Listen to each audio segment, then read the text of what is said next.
Todos bienvenidos. Es un placer tenerlos con ustedes, conmigo.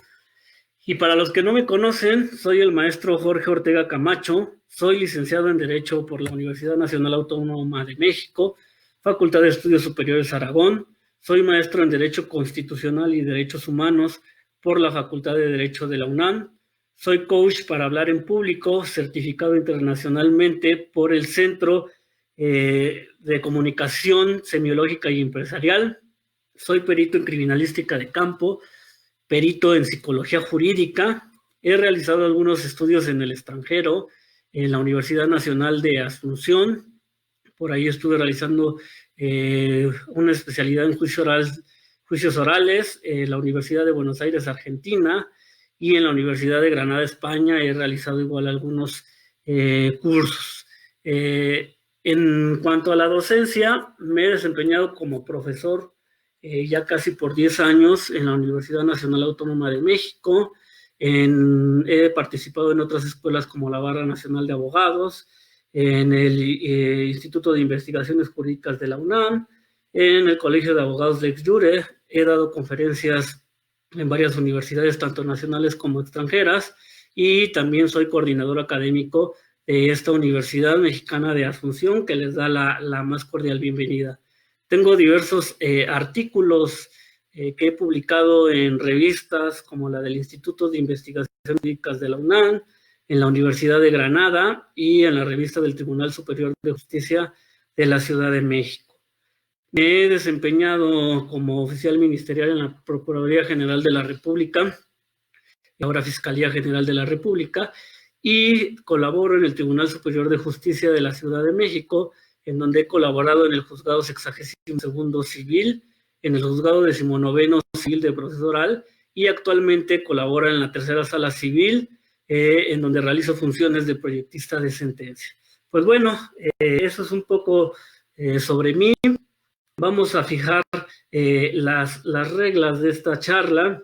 Les voy a pedir, por favor, que voy a dar la ponencia y al final vamos a dar por ahí unos minutos para dudas, para preguntas que ustedes tengan y se las podamos responder.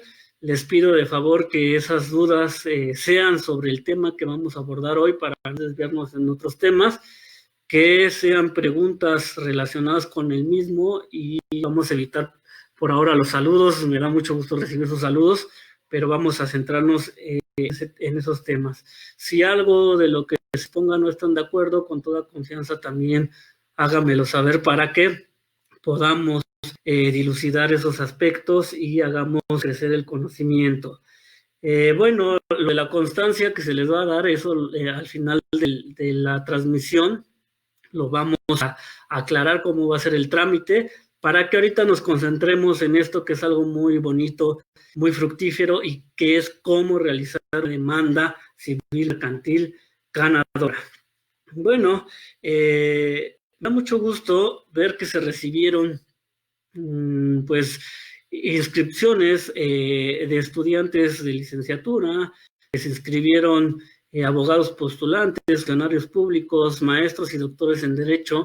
Entonces vamos a tratar de hacer la ponencia amena para todos ustedes, que todos la entendamos y que todos nos llevamos un conocimiento significativo en la tarde que vamos a estar platicando el día de hoy.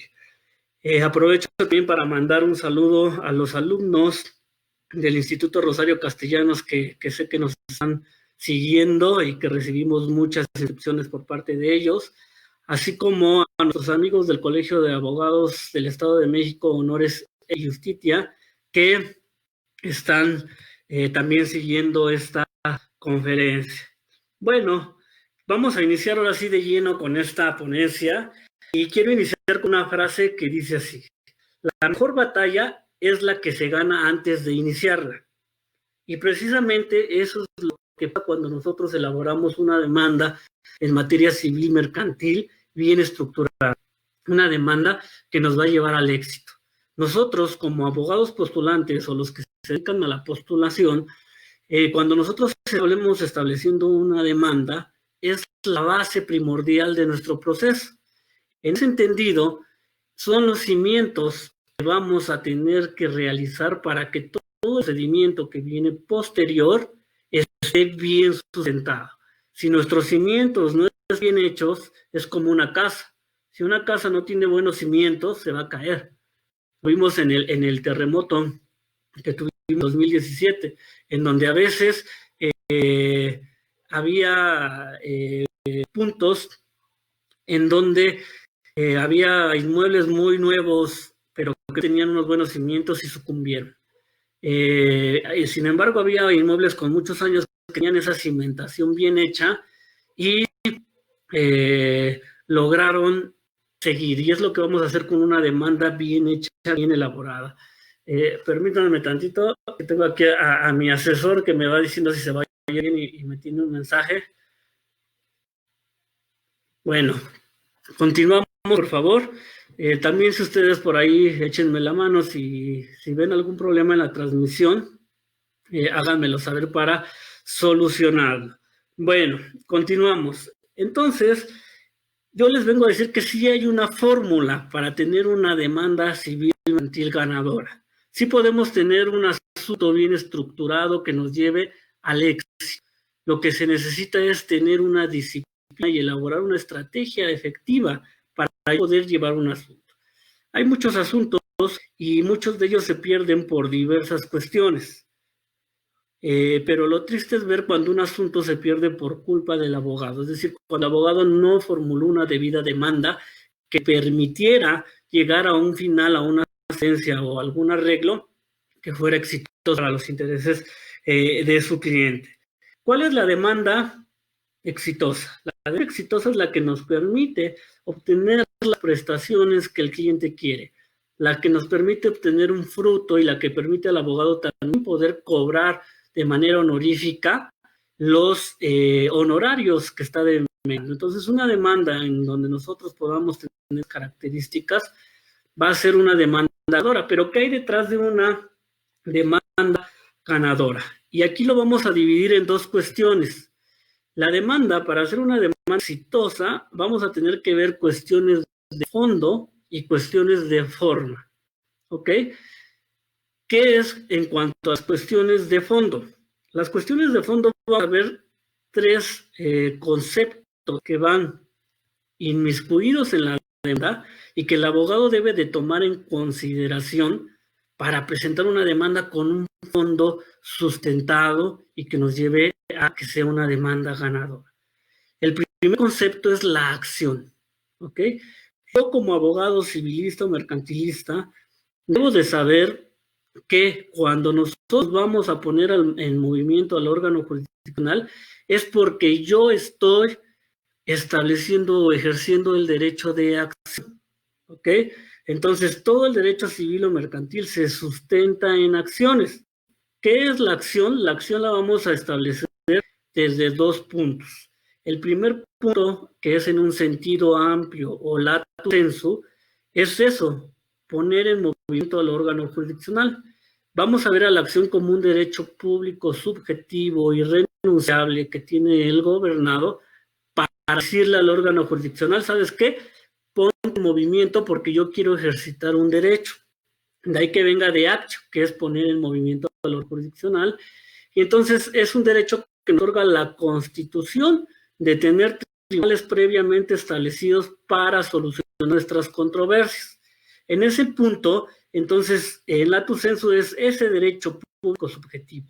Yo como abogado tengo que conocer qué acciones hay y entonces ahí pasamos al estricto sentido de la acción o al estricto sensu, que son los nombres con que la ley va identificando a cada una de las acciones o las fórmulas que están en la ley. ¿A qué me refiero con esto? Que si en amplio sentido es esa facultad que yo tengo de poner en movimiento al órgano jurisdicción, en estricto sentido son todas aquellas acciones que están contempladas en el Código Procesal Civil, en el Código Civil, en el Código de Comercio, como podría ser una plenaria de posesión, una quantis minoris, una reiditoria, un daño moral, una responsabilidad civil objetiva, un pago de pesos, una acción causal, una acción cambiaria, no sé, todas las acciones que nos van estableciendo. Entonces, yo para llevar una demanda bien ganadora, primero tengo que saber qué acción voy a tramitar? ¿Cuál es su fundamento para ir conociendo qué es lo que voy a ir planeando en ese proceso? Segundo concepto que tiene que ver con la demanda, porque quiero aclarar estos conceptos, a veces se confunden con el término demanda y son diferentes. El primero, dijimos, es la acción. El segundo es la pretensión. ¿Qué me refiero con la pretensión? A diferencia de la acción, que es poner en movimiento al órgano jurisdiccional y que está en la ley establecido los diferentes tipos de acciones que puede ejercitar el gobernante, que es un derecho para todos, la pretensión es una autoatribución de un derecho, es un deseo, un anhelo, lo que yo quiero. ¿Qué es lo que yo quiero en un procedimiento? Porque, por ejemplo, yo puedo tener la acción reivindicatoria en el Código Procesal Regulada. Esa acción es para todos, esa acción cualquiera que esté en el supuesto puede ir y poner en movimiento al órgano jurisdiccional y decir, vengo a ejercitar la acción reivindicatoria. Pero ¿cuál va a ser mi pretensión? Se lo repito, eso ya es una atribución de un derecho en donde yo digo, ¿qué es lo que yo quiero? Yo quiero que me reivindiques el bien inmueble que está en calle Benito Juárez, número 3, manzana 40, no sé. Es decir, es algo en específico que yo estoy solicitando. Mientras la acción va dirigida al lado para que se ponga en movimiento, la pretensión va dirigida al demandado. ¿Para qué? Para que él cumpla ese deseo, ese anhelo que yo le estoy exigiendo conforme a la ley. Entonces, para tener una demanda que sea exitosa, yo debo de ver cuáles son las pretensiones que estoy deseando, que quiero y que son convenientes en ese asunto para mi cliente o para el asunto que yo estoy llevando. El tercer punto y muy importante es tener una teoría del caso. ¿Ok? ¿Qué es la teoría del caso? Es una estrategia de litigación, la más grande y la que no está contemplada en la ley, porque precisamente es algo que está fuera de la ley. Es cómo yo, como abogado postulante, puedo generar una estrategia. Si vemos al litigio como una guerra, aunque sea una guerra de pensamientos o de intereses, la teoría del caso va a ser mi estrategia para ganar esa guerra. Entonces, ya tenemos 3 puntos. Primero, tengo que identificar cuál va a ser mi acción civil o mercantil que voy a ejercitar en ese momento. Segundo, ¿cuáles son mis pretensiones? ¿Qué es lo que yo quiero? Tercero, ¿cómo voy a generar una estrategia de litigación para obtener la procedencia de esa acción y la habilitación de mis pretensiones? Y esos 3 puntos, acción, pretensión y teoría del derecho, se van a ver reflejados en nuestra demanda. Entonces, ¿qué es nuestra demanda?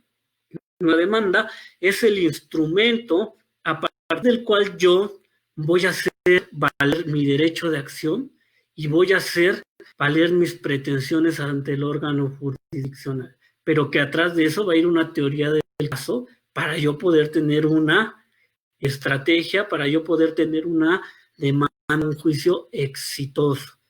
Entonces parecería sencillo, ¿no? Diríamos, entonces la demanda solo es elemento, sí, pero qué importancia es la demanda que como instrumento va a contener mi acción, mis expresiones y mi teoría del caso para sustentar ese asunto.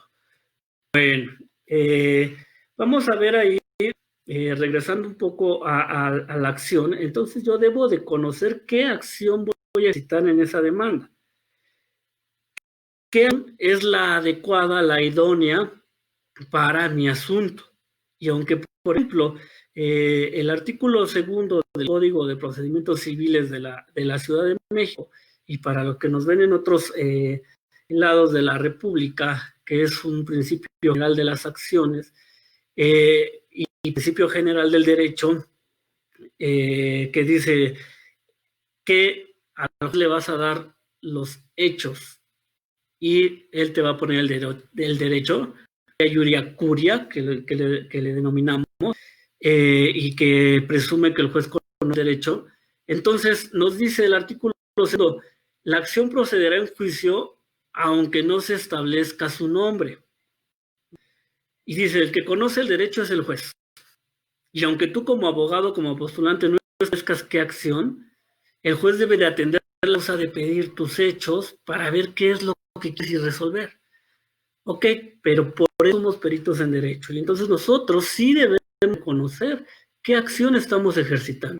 ¿Dónde está su fundamento? Para de ahí partir y decir cuáles son los elementos de procedencia de esa acción. ¿Qué es lo que debo de acreditar?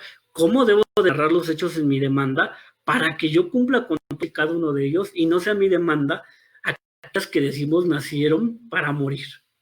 Entonces, vamos a ir estableciendo que esa pretensión y esa teoría del caso se va a establecer en mi demanda. Ahora, en esto de la acción, entonces digo, yo debo de tener bien establecido en dónde está el fundamento de la acción para establecer cuáles son los elementos de procedencia de la misma, ¿ok? En un primer momento. Después, mi pretensión. Yo tengo que demandar en mi demanda, valga la redundancia, todas las pretensiones que en ese momento yo considere pertinentes. Ya con un buen estudio, sepa que son las pertinentes, porque si no yo voy a tener, hay un principio general de las acciones que establece la extinción de las mismas. Está en el artículo 31 del Código Procesal Civil de la Ciudad de México y que en otros estados debe de haber un homólogo. Le dice que si tú en una demanda no ejercitas todas las acciones que devengan de una causa, que tengan relación con los hechos y con las personas que estás ejercitando, se extinguirán aquellas acciones o pretensiones que no hayas hecho valer en ese momento. Entonces, hay que saber bien cuáles son las pretensiones que yo estoy haciendo valer en ese momento para que mi demanda, y las mismas, si sea una demanda, que en principio satisfaga los requisitos y los intereses que tiene la parte que me está contratando. Y por último, decíamos, la teoría del caso va inmersa en una estrategia de litigación que yo debo de hacer y que los voy a establecer en esa demanda y que entonces mi demanda va a tener una gran trascendencia porque van a conocer mi postura, que va a ser la estrategia que yo llevo dentro de mi teoría del caso. Va a iniciar el proceso, va a instaurar el proceso, va a determinar el objeto, la pretensión del proceso y va a establecer las partes en el litigio. Como ustedes también saben, va a iniciar la interrupción de la prescripción. Entonces, resumiendo lo que hemos venido hablando, vamos a tener 4 conceptos importantes que están relacionados con la demanda. La acción, que decimos es un solo derecho que todos tenemos, un derecho público, subjetivo, inviolable y irrenunciable, es de orden público y todos lo tenemos. ¿Cómo se ve reflejado? Con el derecho que tenemos de ir a poner en movimiento al órgano jurisdiccional y con esas acciones que en estricto sentido nos va manejando la ley. La pretensión, en la pretensión puede haber un sinnúmero de pretensiones que yo tenga, que yo me autoatribuye, que sean personales, que sean intereses particulares, unas aspiraciones personales, que ya no son de orden público, sino de la persona que está instaurando el proceso. Y la teoría del caso que decíamos que es mi estrategia para ganar el caso. Es ese mapa timón brújula que yo voy a seguir y yo me voy a plantear desde que me están platicando el asunto, digan las personas a ponerme en mis manos como abogado postulante un asunto, yo empiezo a generar una estrategia de cómo podría ganar ese caso. Visualizo cómo voy a acreditar la acción y las pretensiones que estoy ejercitando de una manera eficaz y también qué técnicas de litigación voy a usar. Entonces, ahí ya estamos hablando de una estrategia personal, de un interés particular. Y por último, estos 3 conceptos se van a ir enfrascados en mi demanda como el instrumento de los mismos que contiene en la demanda la postura surgida con mi teoría del caso, con mi acción y mis pretensiones, y va a ser de cada parte su demanda, sea principal o reconvencional, en los procedimientos que permitan una reconvención.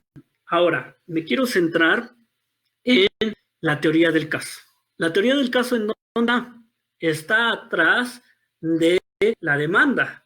La teoría del caso lo es todo.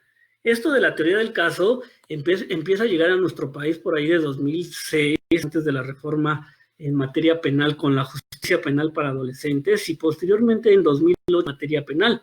Sin embargo, una del caso la debemos necesariamente, repito, la debemos hacer para este tipo de procedimiento. ¿Por qué? Porque es un plan metodológico. Antes de ingresar en mi vida, yo ya tengo que tener ese plan metodológico que voy a seguir todos los pasos a seguir dentro del procedimiento que todavía futuro. Es decir, antes de que yo ingrese la demanda, yo ya tengo que tener una teoría del caso bien elaborada. Bueno, ¿por qué decía que la teoría del caso como método para tener una demanda ganadora, una demanda exitosa, es la base? Porque esa teoría del caso nos va a permitir planificar y jerarquizar las actividades para tener una idea de lo que acontece en mi caso, de lo que ha sucedido y poder explicarla ante el juzgador. ¿Para qué? Para tener un desempeño eficaz. Por eso es una estrategia, por eso nunca van a encontrar en la ley que nos hable de teoría del caso, porque eso es algo que está fuera del procedimiento. Imagínense que en una guerra el país contrario dijera mi estrategia para ganar la guerra. No, eso es particular de cada abogado cómo va a generar esa estrategia para ganar el caso y para plasmarla en una demanda ganadora. Entonces, no está en la ley, pero es una estrategia que convierte el litigio en toda un arte. Convierte el litigio en toda un arte y va a ser precisamente nuestro todo, ¿ok? ¿Qué es la teoría del caso? Entonces es la elaboración del medio idóneo que vamos a aplicar a nuestro caso, asunto jurídico, para desarrollarlo de la mejor manera, para obtener lo que yo quiero, lo que quiere mi cliente, lo que está deseando, lo que está anhelando. ¿Cómo voy a ser un abogado estratega para poder dar los mejores resultados a mi cliente?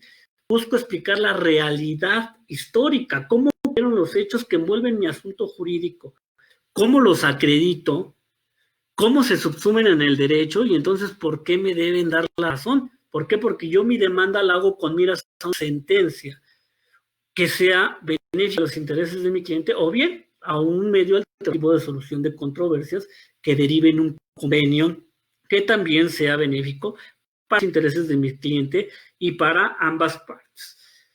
Sencillamente, entonces, recapitulando la teoría del caso, es la simple lógica y persuasiva historia de lo que ocurrió, cómo lo voy a acreditar, cómo se subsume en el derecho y por lo tanto cómo la ley asiste a mi cliente para tener lo que quiero. Y eso es lo que nos lleva a una demanda ganadora, a una demanda en donde vamos a hacer los intereses de nuestro cliente, sus pretensiones. Esa historia la vamos a explicar por medio de nuestra demanda ante el juzgador.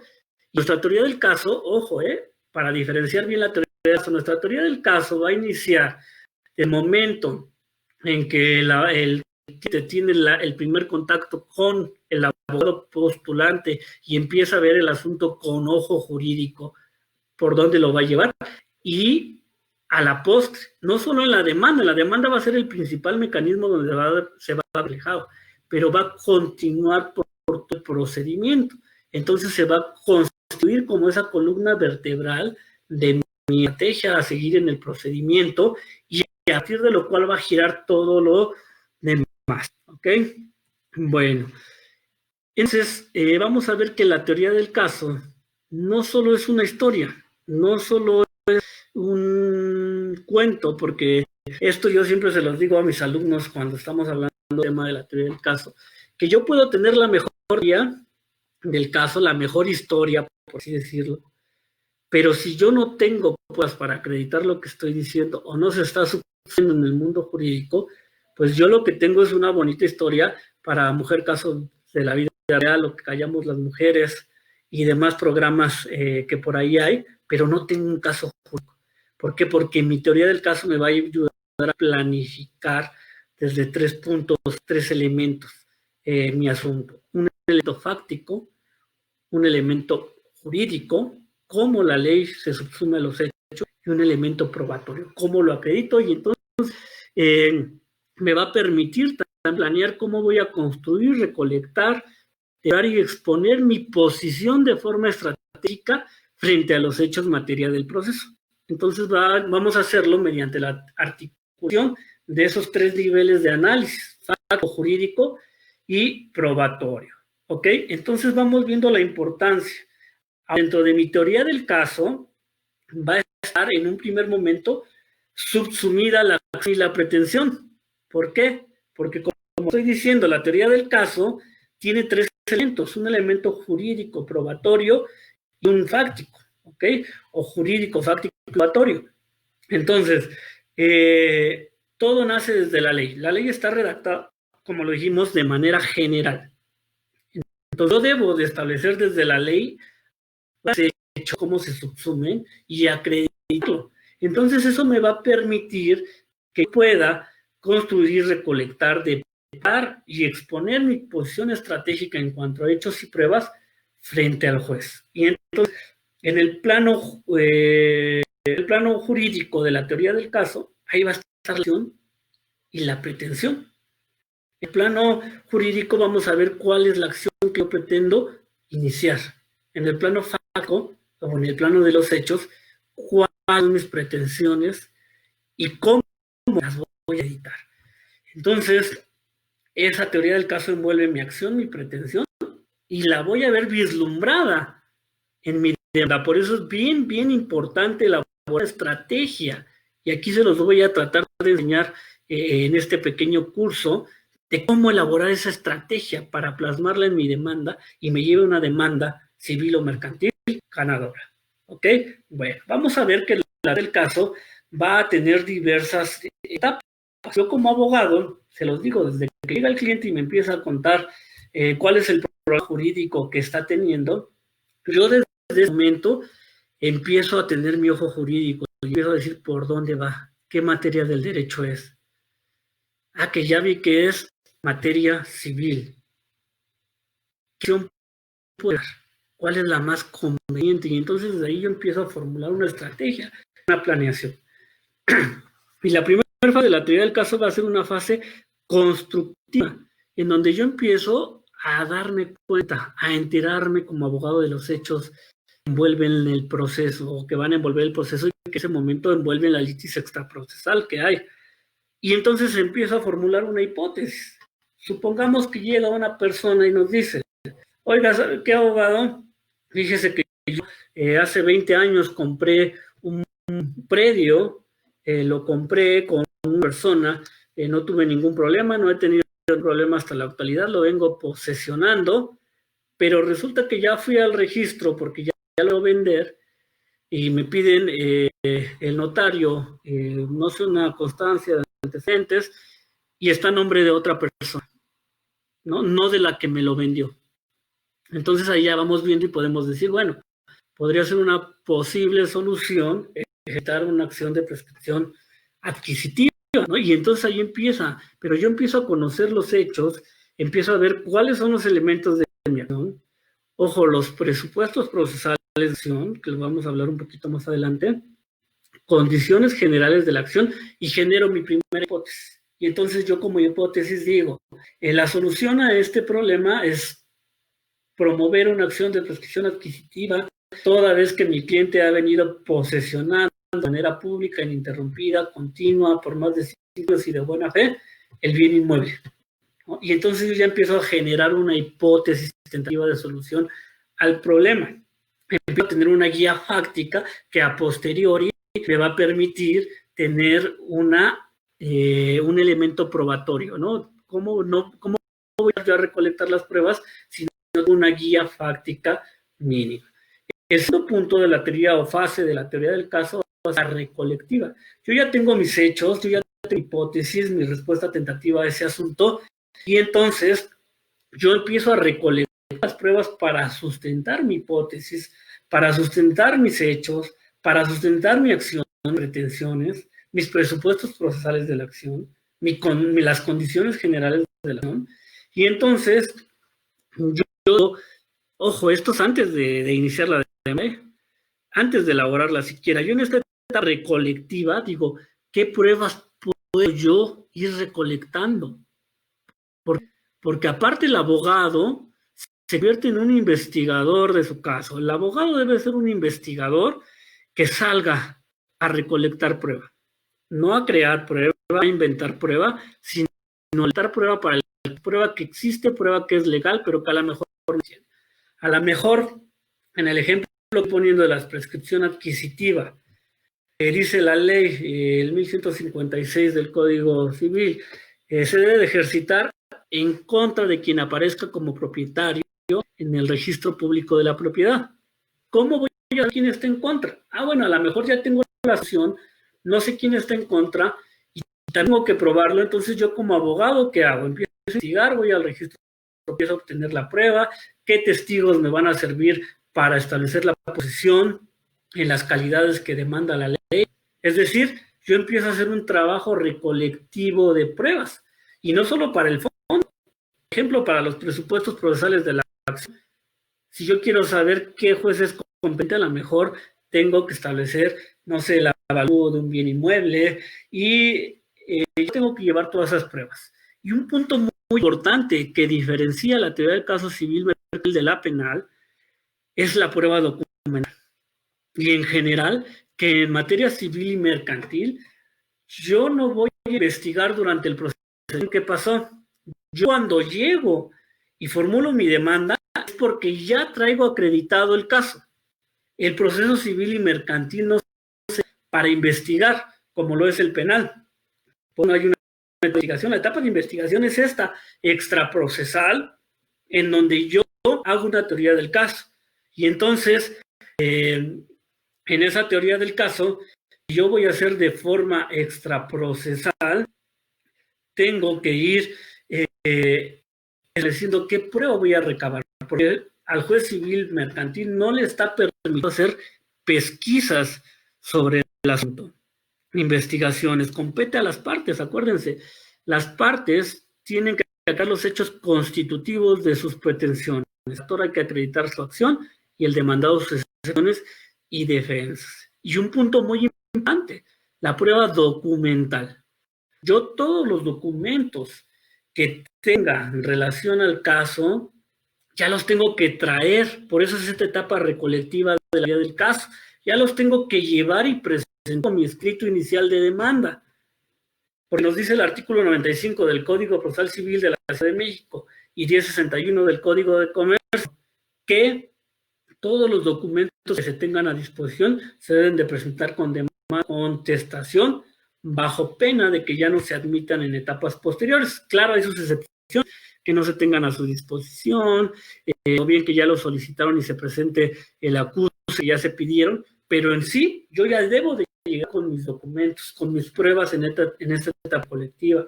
En esta etapa recolectiva yo me interrogo, yo me investigo con los testigos que puedo llevar al juicio, porque si no voy a llegar al juicio y me va a dar sorpresa, que el testigo no quiso ir, que le dio miedo, que ya se enfermó, que no conoce los hechos, que los conoce pero no los sabe exponer ante el juzgado. Entonces, ahí es muy, muy importante, compañeros, esta etapa recolectiva que me permita, ya tengo una etapa donde construí mi hipótesis, una recolectiva en donde me permita satisfacer, acreditar los hechos de que formulé conforme a derecho en esa etapa constructiva. Después viene una fase depurativa o selectiva de hechos y pruebas. Yo ya tengo pruebas, yo ya recolecté mi caso, yo ya hago una hipótesis, yo ya lo estoy viendo con mira al futuro. Hasta qué testigos voy a llevar, qué perito voy a ofrecer, cómo los voy a interrogar, qué técnicas interrogatorio y contrainterrogatorio puedo realizar. Pero ahora hay un cúmulo de pruebas. Bueno, pues yo tengo pruebas y tengo hechos. Esas pruebas y esos hechos los tengo que depurar. ¿Por qué? Porque mi demanda no es un telegrama, mi demanda no es una novela, mi demanda tiene que tener suficiencia jurídica, es decir, establecer solo hechos relevantes jurídicamente. Y eso les va a ayudar para hacer una demanda ganadora. ¿Por qué? Porque a veces nos encontramos con demandas que el hecho uno lo repiten una y otra vez. Y no se trata tampoco de hacer demandas por kilo, sino se trata de hacer demanda con una estructuración plena, donde se vea reflejada mi teoría del caso, qué acción estoy ejercitando y cuáles son mis pretensiones. Una causa de pedir clara, qué es lo que quiero. ¿Ok? Entonces, esta fase de prueba selectiva me va a ayudar a ver si en verdad lo planeado en la fase constructiva va a seguir rigiendo. Porque tal vez después de que yo recabé pruebas, primero iba a hacer o a demandar, ejercitar una acción de otorgamiento y firma de escritura, y después me doy cuenta que a lo mejor el que está en el registro público es el que le vendió a mi cliente, el que está inscrito en el registro público, y considero mejor ejercitar la de prescripción adquisitiva. Eso me va a ayudar la etapa recolectiva de pruebas, y en esta etapa depurativa, entonces yo voy a ir viendo si mi teoría del caso va en buen camino. Voy a ir, por ejemplo, reduciendo la prueba. Que yo tengo 20 testigos que vieron los hechos en materia de la litis.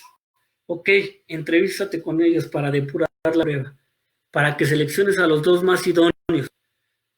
¿Quiénes son los más idóneos? Los que puedan expresar la verdad, la realidad histórica frente al juez de la mejor manera.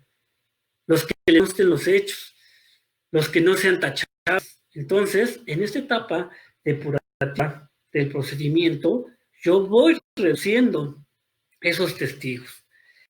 Por ejemplo, que tengo 20 cajas de recibos de luz, de agua, teléfono, internet, ¿no? Ya parezco comercial, en donde pretendo acreditar la posesión, y ahí me doy cuenta, o ya haciendo mi estudio jurídico, que esos recibos no son los idóneos.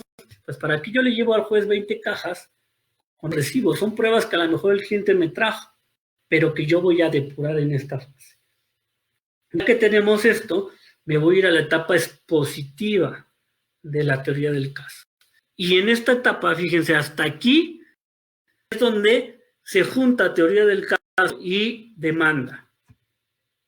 En esta fase expositiva es cuando yo ya tengo una teoría del caso en donde está contenida mi pretensión, mis técnicas de litigación, y hasta aquí es donde yo la voy a plasmar, ojo, voy a plasmar parte de mi demanda, perdón, de mi teoría del caso en la demanda, porque la teoría del caso es tan grande que yo no puedo plasmar todo en mi demanda, porque mi teoría del caso, por ejemplo, con técnicas de litigación que yo voy a hacer o aplicar a ciertos testigos, a ciertas cuestiones que yo no voy a plasmar.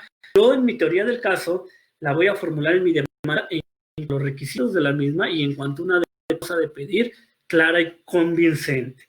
Y aquí entonces la fase expositiva de la teoría del caso se va a ver reflejada en 2 momentos. En una etapa escrita, que va a ser cuando yo formule en mi demanda esa teoría del caso y la estructure de una forma que me permita ser un abogado ganador, tener mis pretensiones bien fijadas, y posteriormente en una oral. Tenemos orales, por ejemplo, en materia mercantil, mercantil, en algunos estados hay oral familiar, oral civil, pero aún así, aunque no tengamos un proceso 100% oral, generalmente tenemos un proceso con audiencias.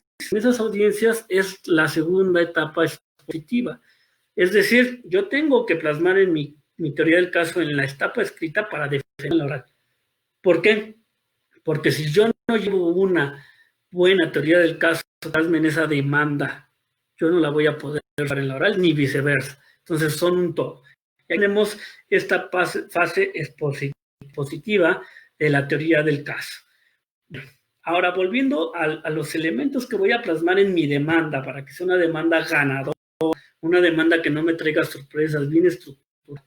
Porque entonces aquí es cuando se ve la diferencia entre un abogado que sabe litigar o postular la materia mercantil y uno que no la sabe. ¿Por qué? Porque el abogado que sabe o conoce derecho civil y mercantil no va a pedir un machote de demanda. Él va a estructurar su demanda conforme a su teoría del caso, a su pretensión, y no va a pedir, como yo lo he visto en algunos grupos de abogados, que dicen, oiga, alguien tendrá un machote de una demanda de usucapión, o alguien tendrá un machote de X demanda. No, porque entonces ese abogado solo sabe hacer machotes y no sabe estructurar una demanda ganadora como ahora lo estamos planteando. Bueno, entonces decíamos que en la teoría del caso que vamos a plasmar en la demanda va a tener un elemento jurídico. En ese elemento jurídico, les decíamos, de ahí parte todo, porque la ley, se los repito, es redactada de manera general. Entonces, yo no puedo hacer que mis hechos se subsuman a la ley, sino que de la ley deben de establecerse los hechos que se encuadren. Entonces, como primer elemento jurídico, vamos a ver cómo la ley activa o sustantiva civil y mercantil se adapta o está establecida o los adaptan a mi ley y entonces son aplicables. Y en ese elemento jurídico yo voy a establecer qué derecho sustantivo y adjetivo está aplicable a mi demanda, constitucionalmente cómo voy a fundamentar mi demanda. Voy a tener que tomar en cuenta todo un sinnúmero, porque hoy en día, acuérdense que con el principio de convencionalidad y pro persona, también podemos invocar incluso tratados internacionales. En este elemento yo tengo que checar tesis y jurisprudencias relacionadas con el caso, el modelo explicativo que es la doctrina del asunto jurídico. Entonces, en este asunto jurídico que yo voy a ir estableciendo en este elemento jurídico de la acción, yo voy a ir estableciendo primer punto, ¿qué ley es la aplicable? Tratados internacionales, Constitución, Código Civil, Código de Comercio, es decir, todo lo que envuelva jurisprudencia, tesis aisladas, doctrina. Y además en este punto, para yo tener una demanda exitosa, voy a establecer en mi teoría del caso, ¿sí?, los presupuestos procesales de la acción. Y esto es de suma importancia. Porque esto ¿en qué fase lo tengo que hacer? ¿En qué fase tengo que estudiar los presupuestos procesales de la acción? Pues desde la constructiva. ¿Qué son los presupuestos procesales de la acción? Como los dice, antes de la acción, antes de que yo entre de lleno al fondo de mi acción, ya hago los presupuestos para que un proceso esté debidamente integrado. El proceso que yo voy a llevar ya está establecido, ya está integrado, ya se puede llevar, ya puedo caminar por el conjunto de pasos a seguir sin ningún problema. El juez ya puede dictar una sentencia en donde decida el fondo, o todavía hay problemas, piedritas, procesales que me están lastimando en el zapato para dictar el fondo. Entonces yo desde mi teoría de caso, antes de ingresar mi demanda, tengo que ver que ya estén establecidos y sobre todo editados o cumplidos los presupuestos procesales de la acción, que reitero, van enfocados a que el proceso esté debidamente integrado. ¿Cuáles son los presupuestos procesales de la acción? Pues tengo que ver quién es el juez competente. ¿Por qué?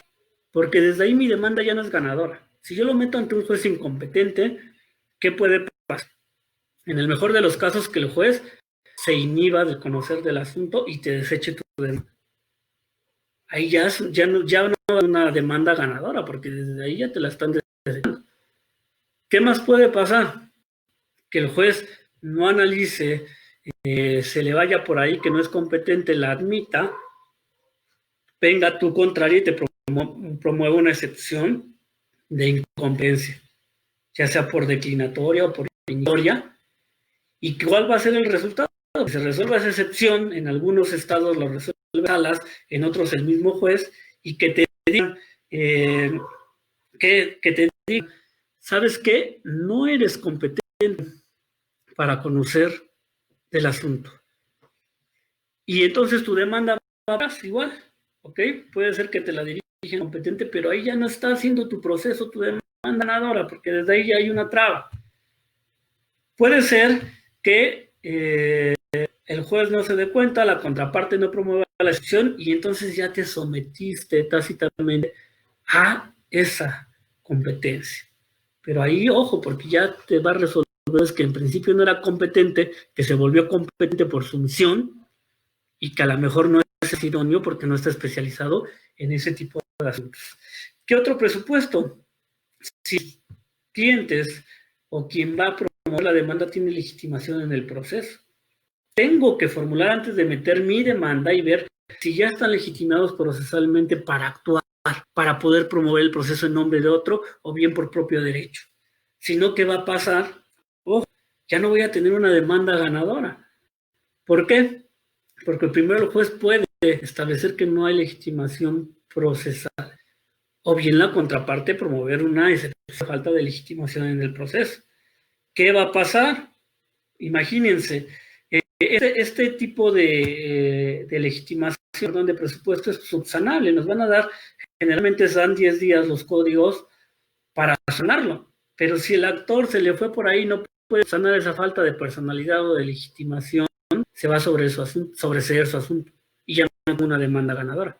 Y no se diga del demandado, se va a ir en rebeldía. ¿Cuál es el siguiente presupuesto? La procedencia de la vía. Imagínense que yo meto mi demanda en la vía que no es la correcta. ¿Qué es la vía? La vía son los pasos que la ley señala para llevar determinados procedimientos. Y la vía es renunciable. Recordemos que las leyes son de orden público y son irrenunciables, las leyes de procedimiento. Entonces, aquí yo ya no voy a tener una demanda ganadora si yo mi demanda en la vía que no es la correcta. Si yo estoy ejercitando, por ejemplo, digo, ¿sabes qué? Tenía unas acciones de una sociedad, de una empresa, y se extraviaron. Y la meto en la vía ordinaria mercantil, se puede llevar todo mi procedimiento, y al final que el juez diga, si no se da cuenta antes de eso, puede irse incluso hasta sentencia de primera instancia, y que el juez al analizar la sentencia diga, no hay un presupuesto procesal cumplido, que es la vía. Repongas el procedimiento, porque la vía correcta era la vía especial para cancelar y reposición de títulos de crédito que maneja la Ley General de Títulos y Operaciones de Crédito en el artículo 8. Entonces ahí imagínense, yo ya también no tengo una demanda ganadora. Y esto se puede ver desde un inicio, pero puede ser que el asunto, como ahorita se lo estoy platicando, llegue hasta la sentencia y que me ordenen el procedimiento. Desde ahí ya no estoy teniendo una demanda ganadora. Puede ser que se vaya a apelación y en la sala se den cuenta, incluso hasta en el amparo. Entonces hay que checar dentro de esto, dentro de mi teoría del caso, los presupuestos procesales. Si hay un consorcio necesario, si activo o pasivo, integrarlo. Es decir, si se tiene que llamar a más personas que tienen que ser oídas y vencidas en el juicio. Si tengo la capacidad, si hay interés jurídico, para que todo esto me lleve al presupuesto procesal de la acción, que es la presentación de una demanda sustancial formalmente válida. ¿Ok? Entonces, primer punto, estudiar los presupuestos procesales de la acción. Segundo punto, los elementos generales de la acción. Yo ya estoy haciendo mi plano jurídico, yo ya estoy haciendo mi estudio del caso, mi teoría del caso, y entonces antes de redactar mi demanda, yo tengo que ver qué persona puede ejercer la acción. Por ejemplo, en el asunto de una prescripción adquisitiva, ¿quién puede ejercer la acción? Pues el que está en posesión del bien de manera pública, ininterrumpida, continua y todos los requisitos que nos menciona la ley. Ok, primer elemento, entonces, ¿quién puede ejercer la acción? Segundo, ¿contra quién la puedo ejercer? ¿Contra quién se debe de ejercer? ¿Quién es la persona señalada por la norma o por la ley para responder? Y en la prescripción, ¿quién sería? Pues el que aparece como titular en el registro público de la propiedad. Ojo, pero si yo no hago una teoría del caso, un estudio del caso, como los estoy planteando en esta conferencia, a lo mejor yo no busco, la jurisprudencia establece que hay un consorcio pasivo necesario entre el que está inscrito en el registro público y el último dueño cuando no coinciden, es decir, cuando no es el mismo el que te vendió o el que le vendió al siguiente y el que está en el registro.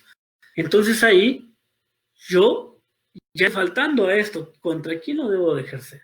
Porque me falta uno y no se integraría el litisconsorcio. Y ahí ya hay otra piedrita en el camino. ¿Cuál es el objeto de mi demanda? Sería lo siguiente, de mi acción como elemento.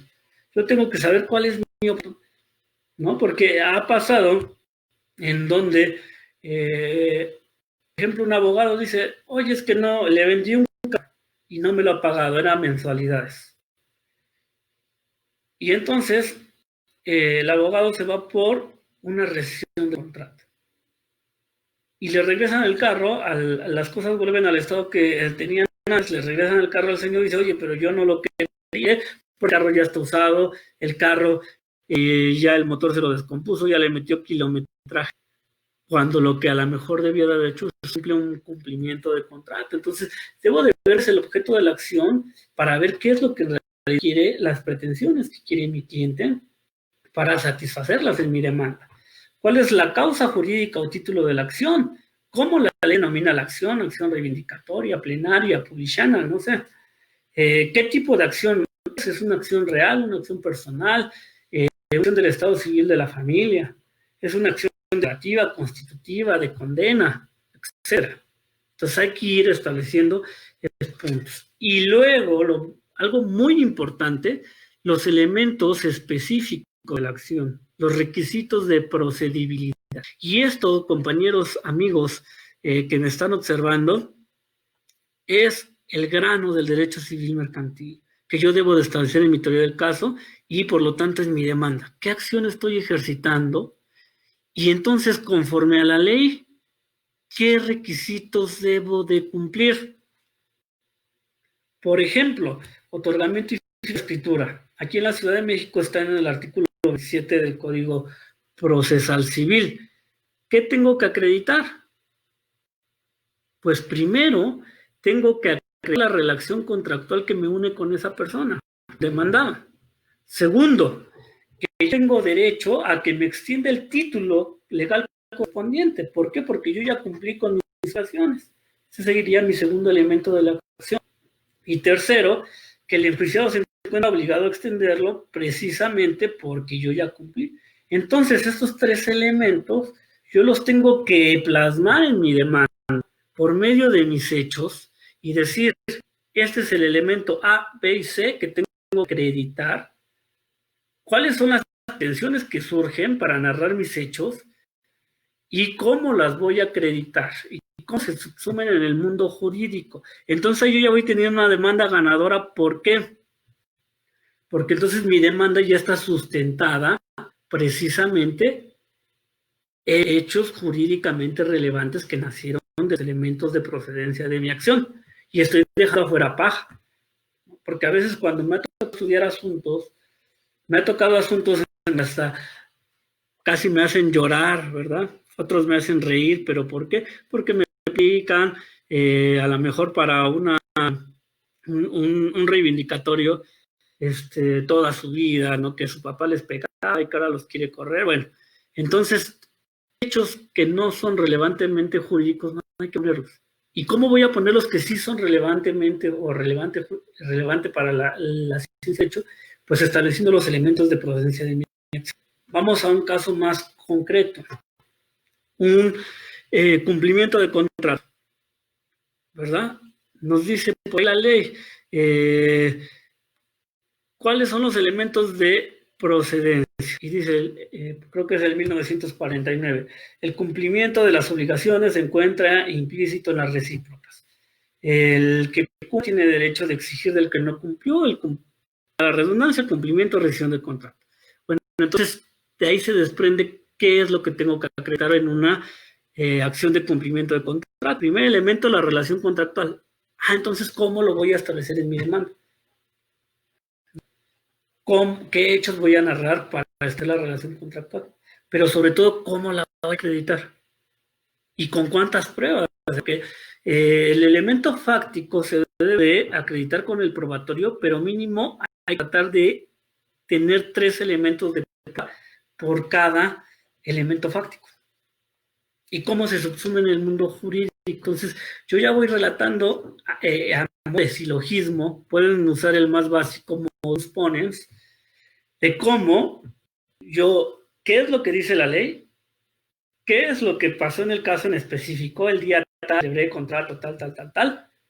¿Y cómo lo acredito? Lo acredito con la testimonial, la confesional, el contrato. Mi segundo elemento, ¿verdad? Que yo haya cumplido con lo que a mí me competía dentro del contrato para poder exigir. La ley dice esto. ¿Cómo lo voy a acreditar? Y esas pruebas, pues yo las vengo acumulando antes de la demanda desde mi teoría del caso. ¿Cómo voy a acreditar ese segundo elemento que estoy plasmando en la demanda como elemento fáctico? Pues que a mí lo que me competía era X y se acredita con estas pruebas. que están subsumidas en el mundo jurídico. Ahí yo ya voy analizando mi segundo elemento. Tercer elemento, el incumplimiento del demandado, que esto con las cargas probatorias, el pago o cumplimiento, el incumplimiento no compete demostrarlo al actor, sino al demandado. Yo no puedo demostrarla nada, yo no puedo demostrar que no ha pagado, pero él sí puede demostrar que ya pagó. Entonces revierte la carga, pero aún así yo establezco demanda. ¿Cómo ha sido ese incumplimiento? Igual y lo puedo acreditar, sí, aunque no me competa, acredito. Pero todo esto gracias a la teoría del caso. Entonces yo ya ahí voy elaborando una demanda que va a ir enfocada al éxito. Que yo ya no estoy metiendo mi demanda pues, a ver qué pasa, ¿no? Con un machote que me prestaron, sino que yo ya voy estableciendo estos elementos. Y yo voy estableciendo dentro de esta demanda, una demanda sustancial y formalmente válida para el órgano jurisdiccional. ¿Qué otra cuestión debo de observar? Ya dijimos, dentro de esta etapa constitutiva de la teoría del caso, de donde yo estoy hablando una hipótesis, ¿qué otra cuestión debo de ver? Dijimos, ya establecimos los presupuestos procesales de la acción, los elementos generales de la acción, los elementos específicos de la acción y de mis pretensiones. Ahora a ver, ¿cuáles son mis pretensiones que quiero? A lo mejor como pretensión accesoria quiero el pago de daños y perjuicios. Bueno, ¿cómo voy a crear perjuicios? ¿Cómo voy a hacer la relación causa-efecto? ¿Y cómo lo voy a acreditar igual que lo hicimos con la acción? Ahora, lo siguiente, las condiciones generales de la acción. Aquellos requisitos que ya no son como los presupuestos procesales que iban en torno a el proceso, sino al fondo. Requisitos necesarios para que se dicte una sentencia favorable a los intereses de mi cliente. Yo tengo o cumplo con esas condiciones de la acción, mi cliente cumple. Esto lo visualizo desde antes de meter mi demanda. Porque si no, yo meto una demanda y al final me dice no tenías legitimación en la causa. ¿Cuáles son las condiciones generales de la acción? Tenemos que, primero, si lo que le denomina a los doctrinados el derecho o voluntad de la ley, lo que yo estoy exigiendo te lo permite la ley. Un principio de las acciones que dice no hay ley no hay acción sin ley, nula ley es sin acciones. Entonces, ese es el primer punto. Precisamente está permitido lo que estoy exigiendo, en qué materia y en dónde lo voy a exigir. Estoy legitimado para obrar, o legitimación ad causam, que el juez ya lo va a analizar hasta el dictado de sentencia. Pero vámonos a un ejemplo práctico. Un padre que dejó ingresar a sus hijos y a su esposa a un inmueble que es de su propiedad, ahí crecieron, ahí se devolvió la vida marital, la vida de la relación de filiación padre-hijo, podrá demandar un reivindicatorio y decir, es que ya mis hijos son malagradecidos, dicen, me cierran el agua, me quitan el gas, no sé qué tanto, y ya los quiero sacar. ¿Podrá ese padre demandar la acción reivindicatoria? La respuesta es no, porque no hay una legitimación en la causa. ¿Por qué? Porque ¿a quién le concede la acción reivindicatoria la ley? ¿A quién promovió o tiene un bien que es de su propiedad y que lo quiere recuperar en manos de quien entró a poseer sin derecho? Pero en este caso estas personas no entraron a poseer sin derecho, entraron derivados de una acción, relación de carácter personal. Entonces no lo legitima, no hay una legitimación en la causa. Y eso el juez lo va a analizar hasta hasta la sentencia. Y te va a decir, ¿sabes qué? No tenías legitimación en la causa. Se dejan a salvo para que los hagas valer con la acción personal correspondiente. Y ahí tuve una demanda que no fue ganar. ¿Okay? Si tengo interés jurídico como otra de las condiciones generales para la acción. Bueno, entonces decimos que en mi teoría del caso voy a ir estableciendo mi elemento fáctico, mi jurídico, qué me dice la ley, cómo mis hechos se subsumen en la ley y cómo los voy a acreditar.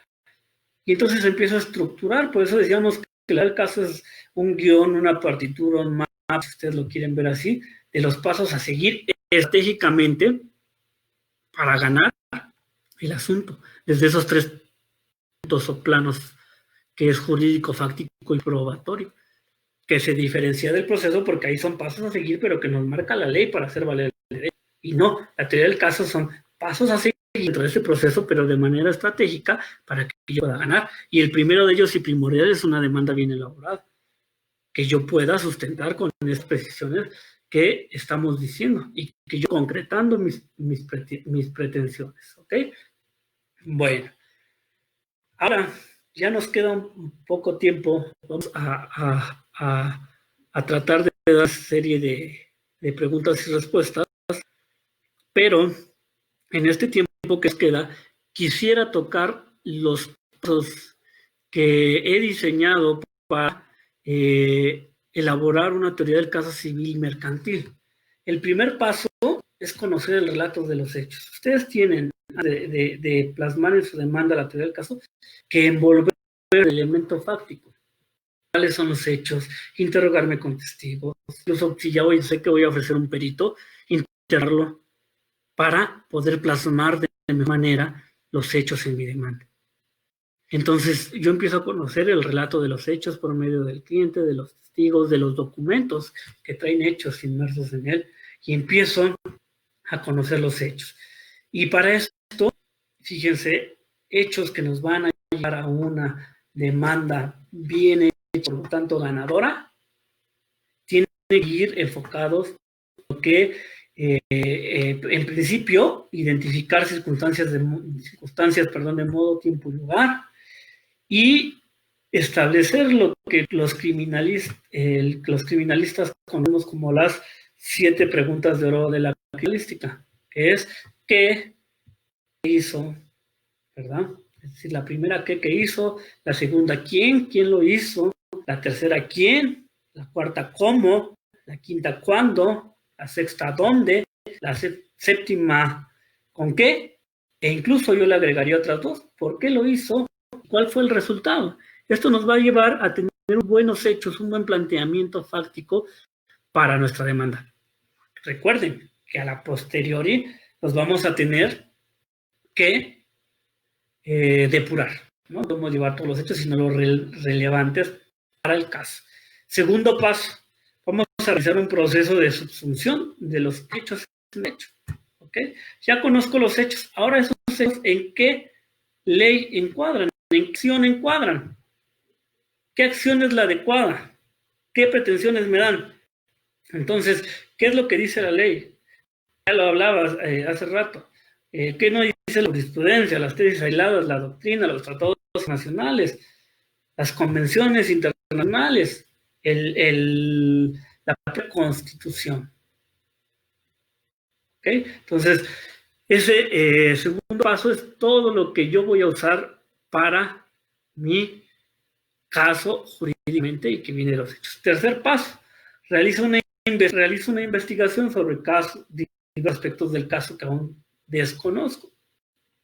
Decíamos, si yo desconozco quién es el que está como persona inscrita en el registro público de la propiedad con propietario, entonces yo empiezo a investigar el caso. Si yo tengo que acreditar que ya pagué o que mi cliente ya pagó para poder reclamar el cumplimiento del contrato, y digo cómo pagó, qué es lo que hizo, cómo voy a poder yo entonces establecer unas pruebas. A lo mejor dice, sí me pagó, pero nunca me dio recibos, ¿no? Y entonces cómo o ya le pagué y nunca me dio recibos, mejor dicho. ¿Y cómo lo pagaba? ¿No? Pues depósitos en una cuenta bancaria. Entonces yo empiezo en ese entendido a hacer esa investigación y digo, bueno, voy a pedir para ya tener, cuando presente la demanda, los estados de cuenta, ¿no? Por así decirlo. Cuarto paso, plantear una hipótesis de lo que pudo haber sucedido. Ya tengo los hechos, ya los estoy subsumiendo al derecho. Ahora tengo una hipótesis para darle solución al problema y que va a ser la historia que yo voy a presentar en la demanda al juez. que va a ser una historia creíble, lógica, coherente, con contenido jurídico. Entonces yo empiezo a hacer esa hipótesis. Desde luego, en este aspecto, los móviles son muy importantes. ¿Cuál fue el móvil para que sucediera esto?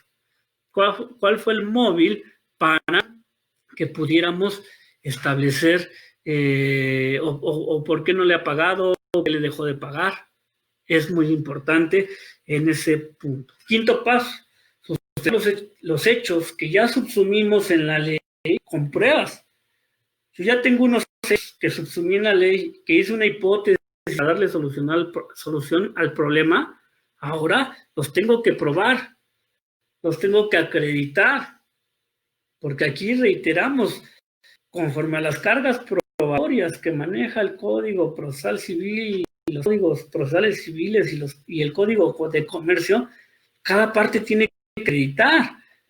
Tenemos el principio de disposición que rige la materia, y parte tiene que acreditar los hechos constitutivos de sus pretensiones. Entonces, yo ya tengo esa hipótesis, ¿cómo la voy a probar? Y entonces ahí, repito, por cada proposición fáctica, mínimo voy a tener que tratar de sustentarlo con 3 medios de prueba, porque si determinado hecho solo lo sustento con una prueba, pues pueden ocurrir varios riesgos, ¿verdad? Que en su momento ya no vi que vaya esa prueba, el testigo se fue a París y ya no va a regresar, que su contraparte destruya al testigo y entonces no acredite ese hecho, o que la información que posee o arroja la prueba no sea la idónea. ¿Okay? Siempre hay que estar como la contraparte, cómo nos tiraría esta prueba, visualizar aquí las fortalezas y debilidades,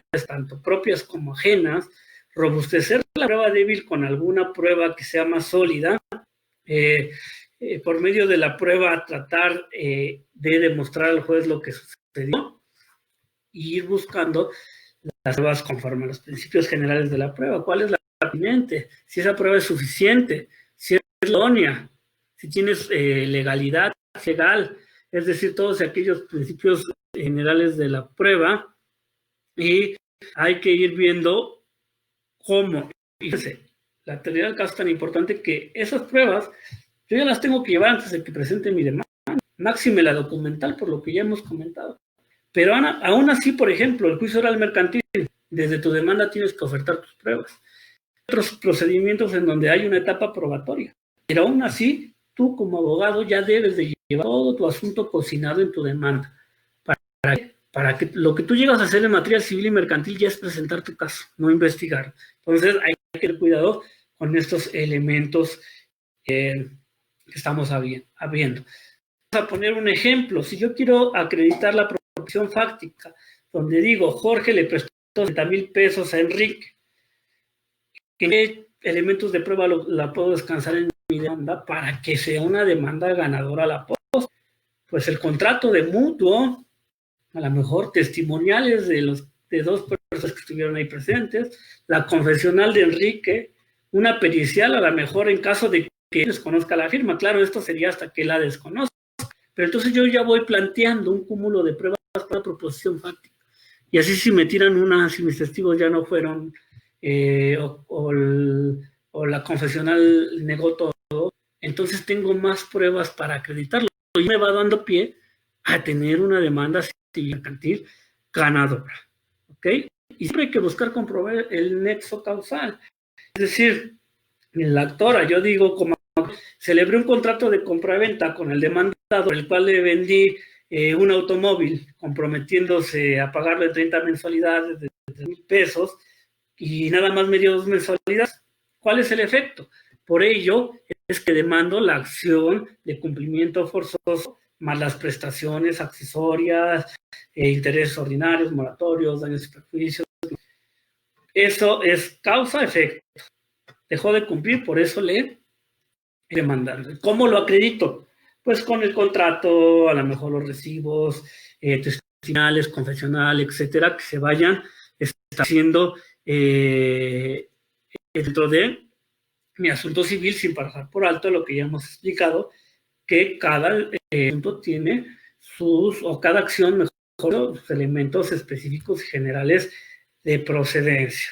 ¿Okay? Entonces, ese sería. Ahora, el séptimo paso, vamos a identificar las debilidades de nuestro caso y del caso contrario. Es mejor adelantar las debilidades de mi caso y exponerlas en la demanda ante el juez, justificar por qué.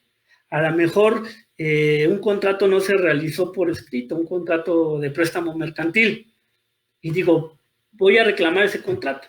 ¿Y por qué no se hizo por escrito?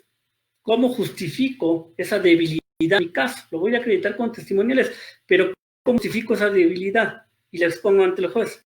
Pues a lo mejor porque, no sé, éramos hermanos, éramos amigos, y por la cosa que había no lo hicimos por escrito, pero sin embargo, juez, diversas pruebas como los testigos que acreditarán el hecho. Entonces hay que ir viendo las debilidades de nuestro caso. Siguiente paso, octavo, dar un nombre a nuestra teoría de caso y que lo vamos a plasmar posteriormente.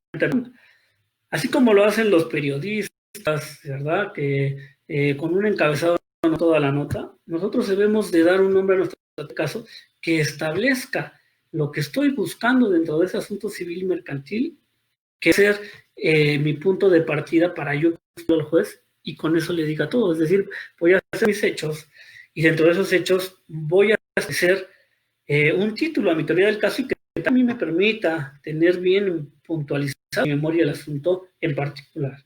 Por ejemplo, a lo mejor digo, el título es Persona altera recibos que le daba para hacerlos pasar como pagos por concepto de venta de un inmueble. Cuando estoy defendiendo, cuando injustamente a lo mejor a mi cliente le está demandando una persona, se quiere quedar por ahí como venta de un inmueble cuando a lo mejor eran recibos por otro caso. Entonces, hay que darle un título a nuestra teoría del caso. Y el noveno paso, entonces, sí es plasmar la teoría del caso en los escritos de la etapa postulatoria, es decir, en mi escrito inicial de demanda, con sus elementos fáctico, probatorio y jurídico, que viene detrás de ello. Ya el estudio de mis presupuestos procesales de la acción ya están bien establecidos, de que las condiciones generales de la acción ya están, los elementos de la acción, que ya bien fijada mi acción, sus requisitos de procedibilidad, mis pretensiones y todo el cúmulo explicativo que da una cosa de pedir sólida en mi demanda. Entonces, ahí yo ya procedo a plasmarlo y eso lo voy a hacer ya en los términos que nos establece obviamente la ley, los requisitos que nos establece para la demanda en los códigos procesales o en el Código de Comercio. Y el décimo paso, ya después incluso que lo hice en mis escritos de demanda, puedo estructurarla de forma que para mí como abogado sea fácil recordarla, que no tenga yo que estar viendo mi demanda, sobre todo si es muy sustanciosa, a datos, sino que tenga un esquema que me ayude a seguir la planeación de esa demanda, de esa teoría del caso, no solo en la demanda, sino en todas las fases que en el proceso se vengan desenvolviendo. Entonces, eso es muy importante, también una recomendación. Y bueno, aquí cerraríamos con lo que son las recomendaciones de fondo, pero habíamos dicho al principio que teníamos tanto fondo como forma para que una demanda fuera sustancialmente ganadora. Y entonces debemos de cuidar dentro de las formas. ¿Okay? ¿Por qué? Porque hay un dicho coloquial que dice como te ven, te tratan. Y eso es real incluso en la presentación de un escrito inicial de demanda. Si yo en un escrito de demanda veo que tiene 5 o 6 faltas de ortografía, desde ahí ya me está diciendo pues, que ese abogado no es del todo bueno. ¿Por qué? Porque si tal vez no tiene buena ortografía, pues menos tiene una preparación adecuada, porque eso demuestra que no lee, que no se ha preparado. Entonces, los requisitos de forma también son importantes.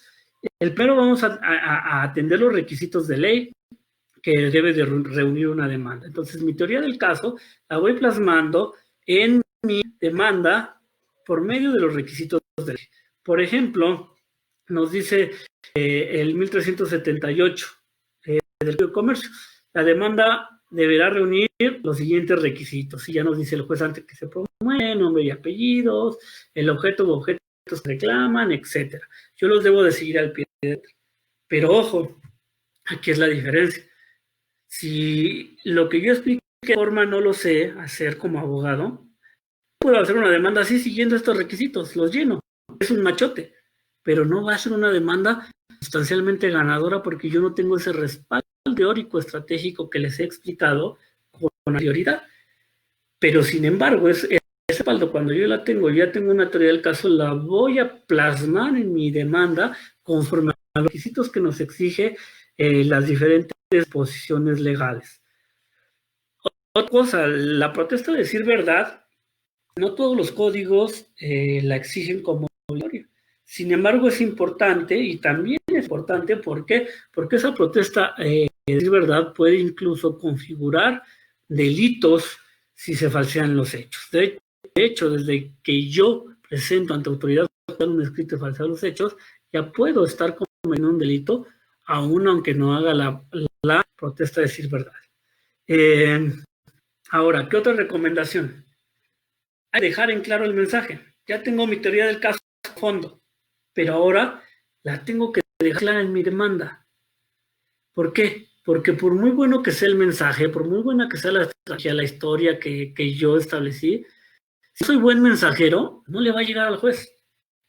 Hay que establecer bien mi causa de pedir qué es lo que quiero y hacer una conexión lógica entre las ideas que voy desarrollando. Entonces, hay que dejar bien en claro qué es lo que quiero. Entonces se la puedo dar a uno de mis antes, a un compañero del despacho, y le a ver qué entiendes que estoy pidiendo. ¿Ya está claro o qué es lo que está faltando? Siempre hay que tener la causa de pedir bien puntualizada, y si no estuviéramos obligados a formular un silogismo jurídico, la ley y la jurisprudencia ha establecido que no es necesario. Sí, mínimo hay que establecer claro cuál es mi causa de pedir, qué es lo que quiero. Y yo les sigo recomendando un silogismo tipo modus ponens, premisa mayor, premisa menor, conclusión. Ahí hay algunas teorías de la argumentación que también ojalá y podamos hablar de ellas en otra cápsula o en alguna clase presencial que nos pueden servir para argumentar en un asunto lo que quiero como causa de pedir. Hay que declarar las pretensiones y los puntos petitorios en la demanda. ¿Cuáles son mis pretensiones? ¿Qué es lo que quiero? ¿No? Pretensión y final punto petitorio. Para que eso permita a posteriori o con posterioridad al juez poder resolver con exhaustividad y congruencia, y a nosotros nos permite también decir, espérate juez, yo pedir esta prestación A, B y C y solamente respondiste a I, B. Pues claramente te pedí una tercera y no le diste respuesta, entonces no fuiste exhaustivo o no fuiste congruente. Hay que dejar bien claro los puntos. Yo les recomiendo romper formulismos de antaño, ¿no? Les digo, no hay que guiarnos en machotes, sino en los de ley y en una teoría del caso y en una buena causa de pedir. Y entonces no hay que llevar machotes, sino fundamentar en teoría del caso, acción, pretensión, elementos básicos y dejar rigorismos que a lo mejor de antaño se usaban. No está mal tampoco usarlos, si es su estilo, cada uno tiene su estilo, pero al menos yo no lo recomiendo. Si son varios codemandados, hay que tener mucho cuidado en dividir en apartados diversos lo que se reclama de cada demandado. Si se le dan diversas cuestiones o qué está pasando, ¿no? Para que también el juzgador le ayudemos a que pueda recepcionar de la demanda de manera adecuada, de manera sucinta y comprensible. No hay que hacer demandas por kilo, es otro de los puntos. No por más grande la demanda es una mejor demanda. Claro, si la demanda tiene que ser extensa porque así lo requiere el caso, es válido. Pero si yo no doy los hechos digeridos, va a ser difícil que el juez les dé una comprensión fácil.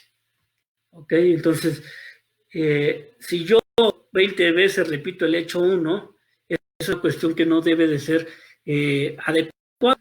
Si yo 20 veces repito el hecho 1 y únicamente estoy haciendo paja en la demanda, no me de nada. La demanda debe de ser como se los dije, ¿no? ¿Qué tengo que acreditar? ¿Cómo narro la ley que tengo que acreditar? ¿Cómo se subsumió en la ley? ¿Cómo lo acredito? Y me evito decisiones que no son relevantemente jurídicas. Entonces no hay que hacer muros de demandas, hay que dejar las ideas claras, no mezclarlas, dividir la demanda en diferentes párrafos. Un párrafo debe tener 20 renglones. No vamos a hacer un muro de demanda en donde de principio a fin de la hoja se vayan. ¿Por qué? Porque eso se vuelve pesado para la lectura. Cuando empezamos a ver nosotros escritos así, nos hace tedioso. Entonces hay que hacer un escrito que esté subdividido en párrafos, que tenga las ideas claras para que mejor comprensible, que cada párrafo recoja una idea. Entonces no párrafos eternos. Siempre hay una regla que yo he oído y que me he aprendido, que es siempre que se esté tentado a escribir una coma, hay que pensar si se puede sustituir por un punto y seguido o por un punto y aparte. Entonces hay que establecer escritos pues que tengan con buena ortografía sobre todo. Los hechos, la ley nos dice que los hechos deben de ser ordenados de manera sucinta, cronológica, ordenada, lógica, por ley. Entonces aquí podemos ordenar los hechos, ya sea de manera cronológica, pero también podemos utilizar la estrategia de litigación, que es arreglarlos conforme a la regla del sándwich, pero hay quien le denomina más propiamente, si así lo quieren ver, como la regla de la preeminencia, en donde ponemos los hechos más importantes, como si fuera un sándwich, ¿no? La tapa, los hechos más importantes, en medio los que son más o menos importantes y cerramos con broche de oro. Pero lo pueden hacer como gusten, de forma cronológica o de forma con la regla de la preeminencia, pero que sean entendibles y que sean ordenados, que es lo que nos exige la ley, porque a veces estamos viendo para entender qué quieren decir en los escritos. Entonces hay que tratar de ser un poco meticulosos en ese sentido. Nunca olvidarnos dentro de las pruebas, relacionarlas con hechos, tanto al ofertar la prueba, qué hechos tiene que ver, como dentro de la demanda, y establecer qué es lo que pretendo probar, que si bien la jurisprudencia nos ha dicho que no es un requisito esencial establecer lo que pretendo probar, yo sí se lo recomiendo a efecto de que puedan ustedes tener una demanda mejor estructurada. Podemos decir, su demanda háganla sencilla, con todos los elementos, obviamente, y que me refiero a sencillez. Sencillez no quiere decir al aventón, sino sencilla. ¿Por qué? Porque hay una regla que dice que sencillo es lo más entendible. Sí, sencillo no es sinónimo de baja calidad, pero sí de una estructuración sencilla, sucinta, como lo ordena la ley. El tipo de letra de la demanda, yo en lo personal les recomiendo Arial 12 o 14, preferible 12 para que sea tan extensa, que sea letra legible sobre todo, no sé cuál les gusta a ustedes, pero que sea legible, los procesadores dan muchas opciones, que sea entendible, evitar garigoleada o la que es de difícil lectura, y pueden ir, por ejemplo, separando para títulos un Arial 14, para subtítulos igual, para el contenido Arial 12, para citas o transcripciones, jurisprudencia, Arial 11, para que se vaya diferenciando qué es una cita de lo que es el contenido de la demanda. Es decir, como cuando hacemos un documento científico, un libro o un artículo, podemos seguir las mismas reglas para nuestra demanda, nadie nos los impide.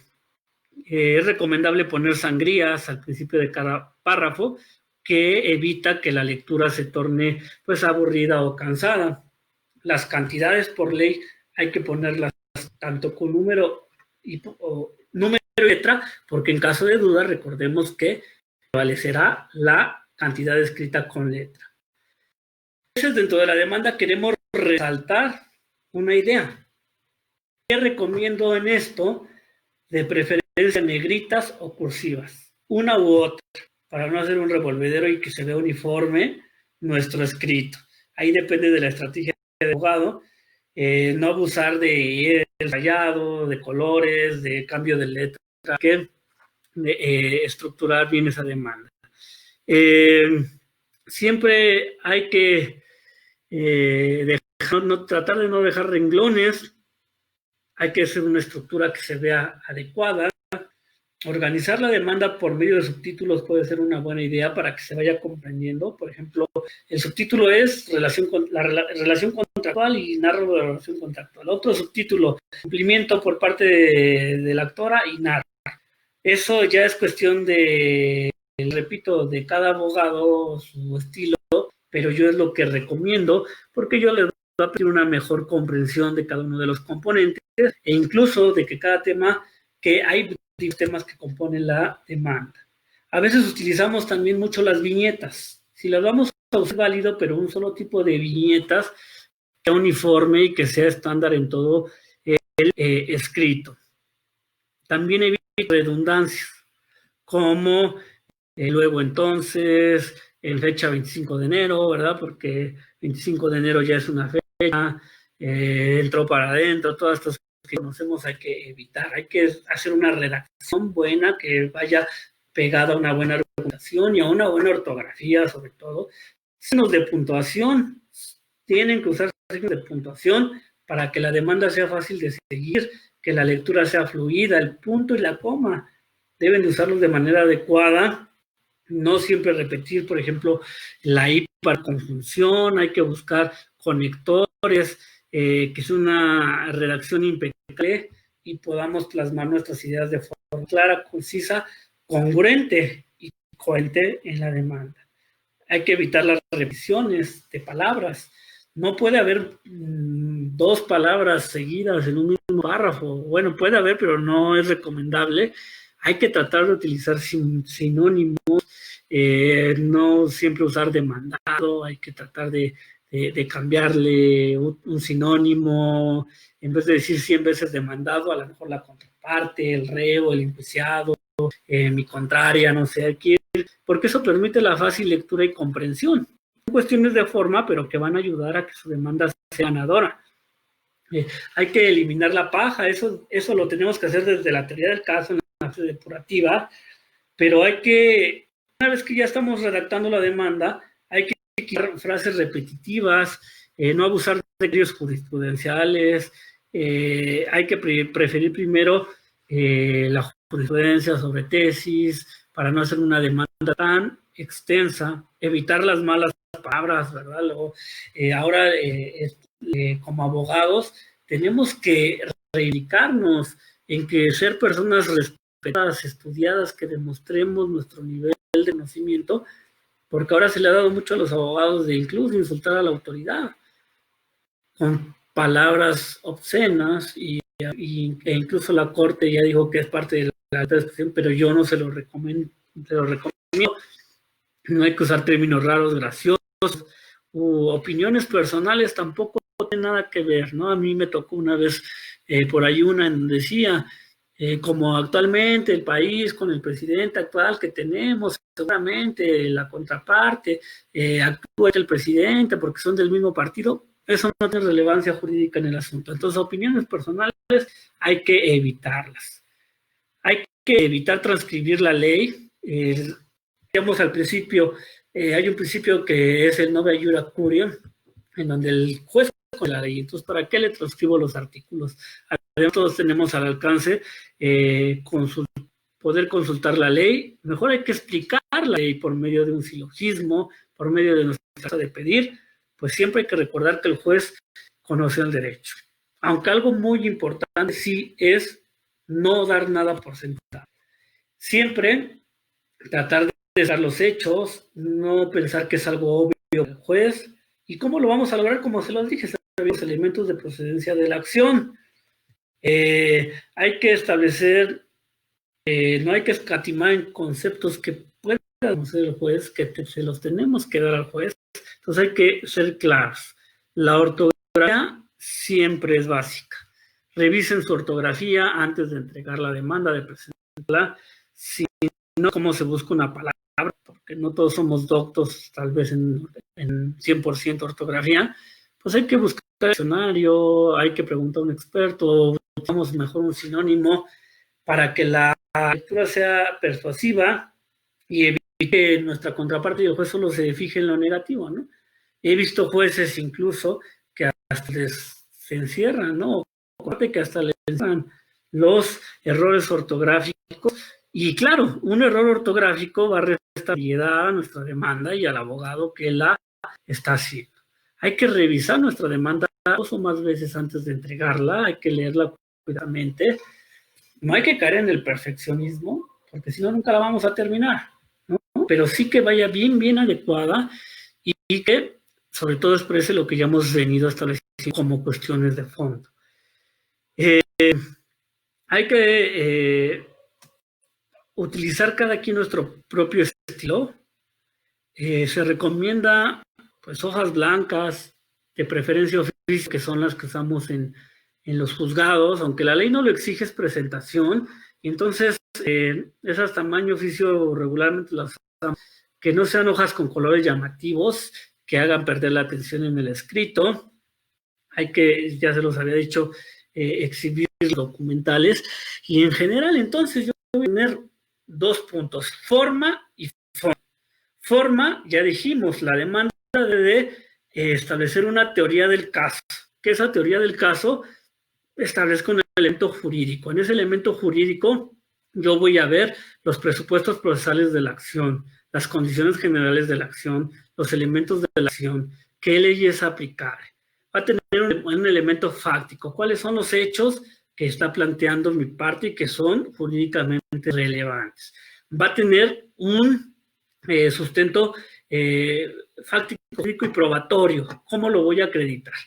¿Okay? Eso en cuanto a mi teoría del caso, y la voy a plasmar en mi demanda, y eso me va a lograr tener una demanda estratégica y una demanda entonces que me va a llevar al éxito, una demanda ganadora, que yo ya sé a qué voy, que yo ya lo llevo acreditado, que yo ya lo llevo comprobado y que entonces sé cuáles son mis armas dentro del procedimiento. Entonces yo tengo primero un fondo, que es esos aspectos, y también tengo una forma en donde yo voy a tratar de dar una presentación adecuada a mi escrito, voy a tratar de utilizar buena ortografía, buena sintaxis, buenos párrafos, que haya uniformidad, que si yo estoy utilizando unas viñetas sea uniforme a la demanda, que no parezca un circo. Entonces esos 2 aspectos me van a llevar a poder presentar una demanda al tribunal que va a ser la base, el instrumento para posteriormente tener éxito en cada una de las etapas que conllevan el procedimiento y que tenga yo o pueda yo tener una demanda, como se titula esta conferencia, sustancialmente ganadora, una demanda ganadora en cuanto a fondo y forma. Bueno, pues ya no los quiero seguir aterrorizando con todo eso que estamos hablando. Espero y les haya gustado esta ponencia. Vamos a continuar. Si alguien de ustedes tiene alguna pregunta que hacer, el momento, solamente déjenme ver porque aquí no encuentro dónde aparece los comentarios, pero si alguien de ustedes tiene,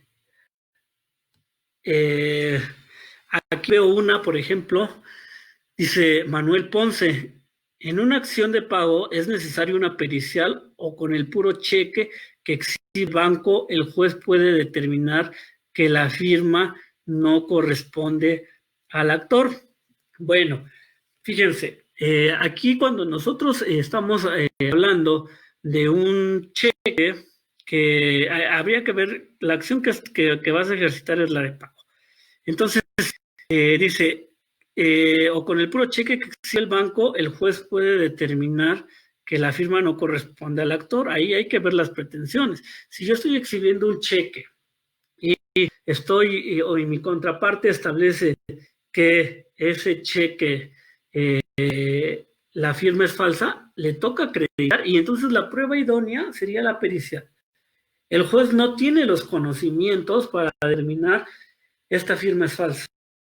Tendría que abusarse. Por eso existe la pericial, que es la prueba que se oferta para conocimientos técnicos específicos que escapan del conocimiento genérico que se le exige a un juzgador, que es el derecho. Entonces, si alguien está diciendo que una firma es falsa, la prueba idónea es la pericial, en una acción de pago. Claro, si nos vamos a otras acciones, como por ejemplo la objeción de pago de cheque, ahí no serviría la pericial. ¿Por qué? Porque lo que estoy objetando es la firma y entonces se tendría que comparar con la tarjeta de firmas que hay en el banco para demandarle al banco que pagó indebidamente el cheque, y ahí no se necesita un perito porque se supone que quien recibió y pagó el cheque fue un empleado del banco, y la jurisprudencia ya ha establecido que los empleados del banco tienen conocimientos más allá que el general de las personas, pero tampoco son peritos. Entonces basta la comparación para ver si la firma es notoriamente diferente para que proceda esa acción, pero estoy hablando de la acción de objeción de pago de cheque. Claro, a lo mejor ahorita es poco el tiempo para explicarme más, pero a eso se refiere. A ver, vamos a ver.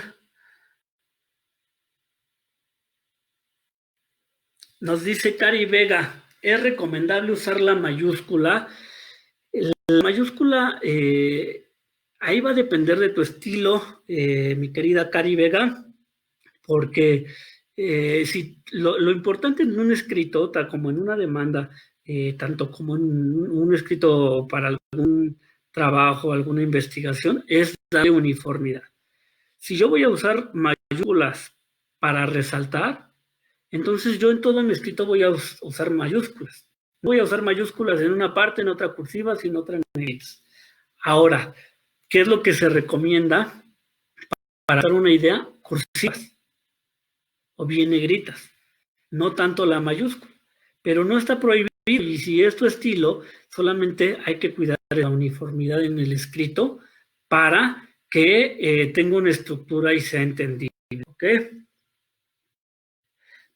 No sé, por ahí, Eric Pérez Cortés, mi estimada Erika, tiene ya bastante tiempo que nos conocemos desde que por allá estuvimos en la FES Aragón, que tuve como una de mis mejores alumnas. Te mando un abrazo.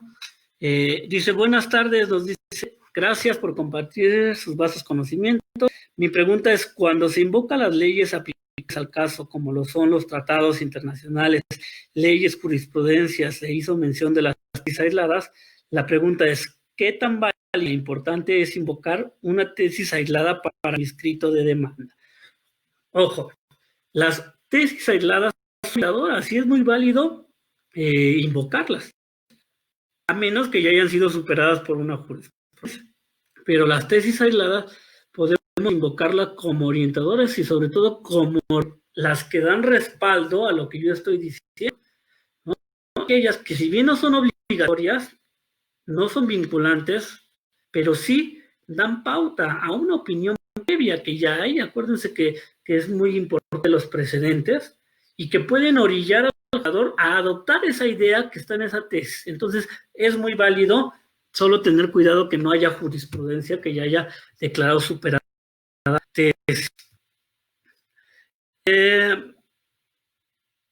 Vic Morfín, saludos.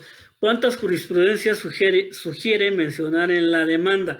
Las que sean necesarias, pero hay que tener cuidado con el exceso. ¿A qué me refiero con el exceso?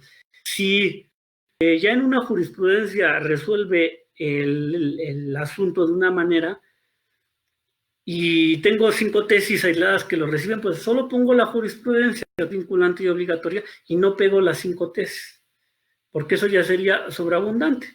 A lo mejor si quiero pegar otra más es válido. Digo, nadie te lo pide. Si tú quieres pegar todas las que quieras, lo puedes hacer, que es lo que yo recomiendo, no abusar de tesis y jurisprudencias.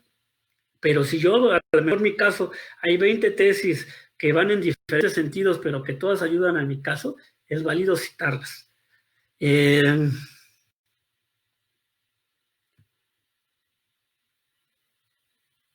Dice Peter Pérez, ¿es obligatorio poner jurisprudencia en mi escrito inicial de demanda? No es obligatorio, incluso hay casos para los que a lo mejor todavía no hay jurisprudencia, pero sí es recomendable. ¿A qué voy? Que la jurisprudencia va a ser el sustento de lo que ya dijo los tribunales colegiados respecto del asunto. Y entonces eso nosotros, si nos vamos a clases de argumentación jurídica, lo conocemos como argumentos de autoridad, en donde yo resuelvo mi argumento, lo que yo estoy diciendo en mi demanda, con un argumento de autoridad, con alguien que ya tiene autoridad, que en este caso, por ejemplo, la Corte es la máxima interpretadora de la ley en México. Entonces, ella es la autoridad. Y si ella ya lo dijo, entonces yo puedo respaldar mi argumento con jurisprudencia.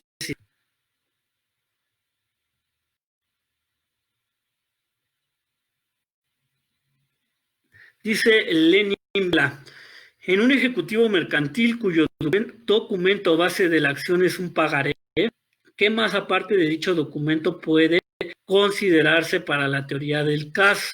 Ojo, en un ejecutivo mercantil, como bien lo dice nuestro amigo Lenin, el pagaré es un título de crédito con una aparejada ejecución, es decir, es una prueba preconstituida de la acción. ¿Qué quiere decir? Que ya tiene valor probatorio pleno y que por sí solo acredita. Y entonces, con mi solo pagaré, yo ya estoy acreditando el hecho de que se debe, y competería al demandado desvirtuar la eficacia probatoria del mismo. Pero ¿qué otras yo podría agregar? Por ejemplo, la confesional del demandado, podría agregar testimoniales, instrumental de actuaciones, presuncional legal y humana, que solo robustecerían al pagaré porque, repito, es una prueba preconstituida de la acción que ya la ley le está dando esa, al actor o al acreedor ese beneficio de que su documento por sí solo pruebe la deuda.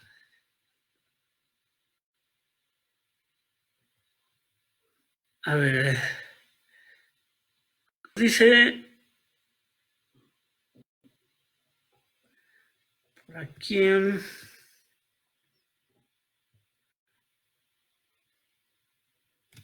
dice José Ramírez López, en una demanda, ¿cómo se cita o invoca jurisprudencia?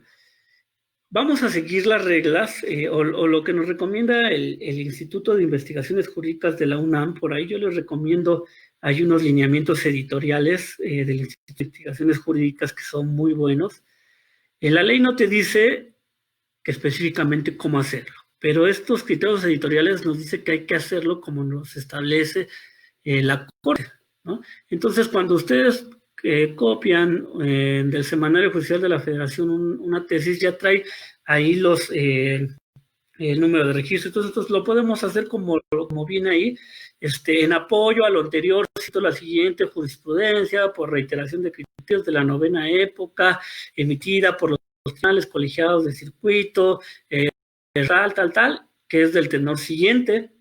En transcribirla, se los recomiendo, y no hay mayor problema en ese aspecto.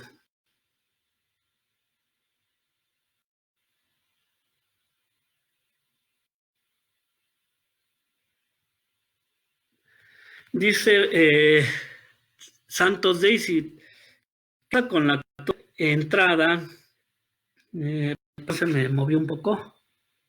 ¿Qué pasa con la actual entrada en vigor del artículo en el cual establece que todas las demandas serán desahogadas a través de juicios orales mercantiles? Bueno, ahí están entrando en vigor estos artículos, y lo único que tenemos que hacer al elaborar la demanda es establecer los requisitos que nos maneja el Código de Comercio, me parece que es el 1390, y ver la competencia, le decía, los presupuestos procesales de la acción por cuantía. No recuerdo ahorita bien cómo ha ido entrando la cuantía, pero en cuanto ya esté todos los asuntos que anteriormente eran ordinarios mercantiles, ahora sean orales mercantiles, hay que ceñirnos al procedimiento y a la elaboración de la demanda conforme lo establece el código de confesión en la vía oral. Pero CEPS nos dice, si dice que en un reivindicatorio por ser familiar el que ocupa el inmueble no se da legitimación en la causa, ¿qué legitimación se da? Ojo, ahí no se da legitimación en la causa para promover la reivindicatoria, porque la reivindicatoria compete al propietario del bien inmueble y va en contra de quien lo ocupa sin derecho. Entonces, él no tiene legitimación para ejercitar la reivindicatoria porque el inmueble él no, la contraparte, perdón, no lo está posesionando, sino que él les dio entrada. Entonces, para esa acción, no es la persona, no es él quien puede ejecutarla, porque no está en el supuesto jurídico. Él estaría entonces, o él estaría legitimado en la causa, pero para promover una acción de carácter personal, por ejemplo, contra la esposa, la disolución del vínculo matrimonial, en donde se establezca la repartición de bienes, igual la afiliación de los hijos, pero una cuestión de carácter personal. Ahí tendría legitimación, pero en una cuestión de carácter personal. Dice Adrián Calderón, gracias, una excelente exposición. Como siempre, felicidades. Muchas gracias, licenciada Adriana Calderón, que también siempre nos ha estado apoyando en el colegio y en la universidad, su Universidad Mexicana de Asunción. Jesús Pérez Nieto, ¿se puede modificar mi estrategia inicial durante la litis conforme la condición de la persona demandada? Ojo, nuestra teoría del caso va a tener una característica que es flexibilidad y otra que es que debe de ser única. En cuanto a que debe de ser única, yo solo debo establecer una teoría del caso y de ahí no me voy a salir. Pero viene la flexibilidad. También debe de soportar los cambios que pudieran derivar, como en este caso. A lo mejor al contrario surgen nuevos hechos, nuevas cuestiones. Entonces, ahí, ¿qué tengo que hacer? Ojo, mi teoría del caso debe ser flexible para soportar ello. Pero como bien lo dice, la litis es cerrada en materia civil mercantil, se conforma con la demanda y con la contestación. Entonces, con la contestación me van a dar vista, pero yo ya no puedo establecer nuevos hechos que no tengan que ver con la litis. Solamente puedo sacar lo que me estén dando vista con la contestación. En su caso, formular una recomendación si el procedimiento lo permite. Pero no podría yo variar la litis. Por eso es importante tener una teoría del caso para mi litis bien planteada y la fije desde la demanda, porque posteriormente yo no voy a poder estar variando la litis dentro de mi demanda.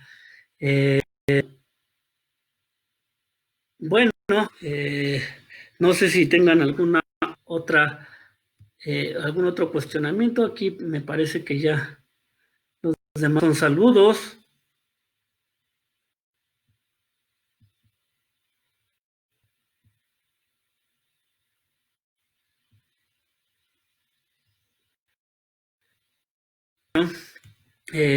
Pues bien, agradezco mucho su atención de todos ustedes. Los invito a sigan sintonizando por este medio las conferencias que hemos organizado en la Mexicana de Asunción. Agradezco mucho la directora general María Camacho.